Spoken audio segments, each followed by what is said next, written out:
आज ही Doubtnut app download करें। Doubtnut पर होगा अब आपके सभी मैथ्स, केमिस्ट्री, फिजिक्स और बायोलॉजी डाउट्स का सफाया। बस अपने क्वेश्चन की फोटो खींचो, उसे क्रॉप करो और तुरंत वीडियो सोल्यूशन पाओ। Download now. हेलो बच्चों, यहाँ पे क्वेश्चन दे रखा है। एक श्रोता स्थिर ध्वनि स्रोत के सापेक्ष किस वेग से चले कि उसे स्रोत की आवृत्ति दोगुनी सुनाई पड़े। देखिए क्वेश्चन को थोड़ा समझ लेते हैं। यहाँ मान लेते हैं कि ये हमारा क्या है बच्चों, श्रोता है और एक ध्वनि स्रोत है यहाँ पे, ठीक है।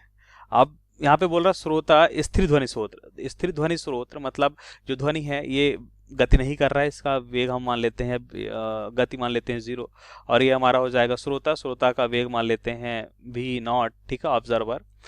अब ये हो जाएगा, ये क्या कर रहा है बच्चों, स्थिर ध्वनि स्रोत की ओर गति कर रहा है। किसकी कितनी वेलोसिटी से, v0 वेलोसिटी या वेग से गति कर रहा है, ठीक है।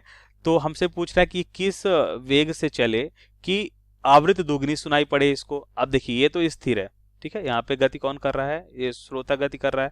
तो अब देखिए ये ध्वनि स्रोत की ओर जा रहा है, तो इसे क्या होगा, ज्यादा आवृत्ति सुनाई देगी, ठीक है। मान लेते हैं वो एफ डैश सुनाई देती। अगर इसकी आवृत्ति एफ है तो इस आवृत्ति से दोगुनी सुनाई दे, यही क्वेश्चन में दे रखा है, ठीक है। तो इसकी वेलोसिटी या वेग क्या होगा मैं बताना है। तो यहाँ पे डॉपलर प्रभाव हम यूज करेंगे बच्चों। इसका फार्मूला होता है कि जो आभासी आवृत्ति सुनाई दे रही होती है बच्चों, वो वास्तविक आवृत्ति इंटू होता है बच्चों भी। ये हो जाता है बच्चों ध्वनि का वेग वायु में प्लस माइनस भी naught upon v plus minus B S, ठीक है बच्चों। यहाँ पे ये हमें कितना सुनाई दे रहा है, दोगुना सुनाई दे रहा है। मूल आवृत्ति f है, ये हो जाएगा ध्वनि का वेग, इसे हम मान लेते हैं v, और प्लस माइनस इसका वेलोसिटी या वेग हमें निकालना है बच्चों। प्लस हो गया माइनस हो गया, इसके बारे में बात करेंगे अभी। यहाँ पे अगेन भी ये तो 0 दे रखा है बच्चों, ठीक है।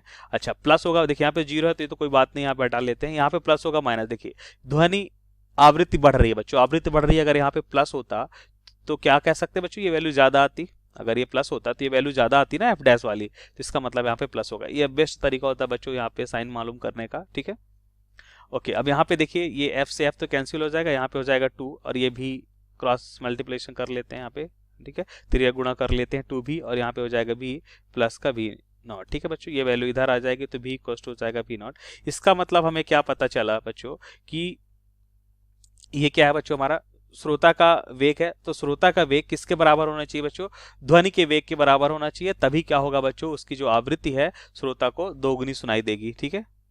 तो ध्वनि की चाल से श्रोता की ओर, अच्छा तो इसका मतलब कितने वेग, देखिए ध्वनि की चाल श्रोता से दूर, ध्वनि की चाल के आधे से श्रोता की ओर, ध्वनि की चाल के दुगने। देखिए दुगने और आधे से बिल्कुल नहीं होगा, बराबर होगा। और किधर की ओर मूव करे बच्चों, ये गति कर रही है अगर स्रोत की ओर, ठीक है बच्चों।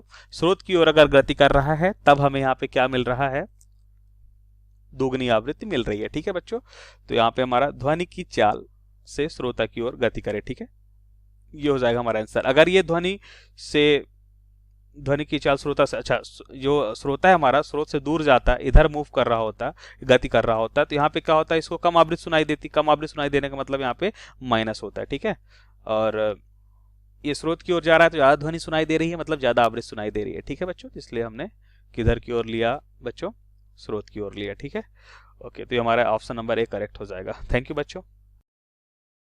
क्लास 6 से 12 से लेके नीट, IIT, JEE मेंस और एडवांस के लेवल तक 10 मिलियन से ज्यादा स्टूडेंट्स का भरोसा। आज ही डाउनलोड करें डाउटनेट ऐप या व्हाट्सएप कीजिए अपने डाउट्स 8400 400 400 पर।